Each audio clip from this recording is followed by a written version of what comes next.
జై శ్రీరామ్. జై శ్రీరామ్. శ్రీరాముడికి రాజుగా ప్రకటించి ఒక్క రాత్రి కూడా గడిచిందో లేదో తెలీదు. తెల్లవారేసరికి రాముడు వనవాసానికి వెళ్ళవలసి వచ్చింది. అదే అండి, కాలం ఎప్పుడు ఎలా రంగులు మారుతుందో తెలియదు.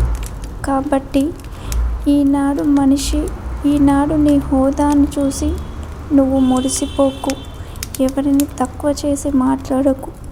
ఎందుకంటే దేవుడైన శ్రీరాముడికే తప్పలేదు. వనవాసం లాంటిది. మనుషులం మనమెంత. అందుకే నీ జీవితంలో ఎవరిని చిన్న చూపు చూడకు, చిన్నబుచ్చేలాగా మాట్లాడకు. అది నీకు, నీ కుటుంబానికి మంచిది కాదు. జై శ్రీరామ్. జై జై శ్రీరామ్.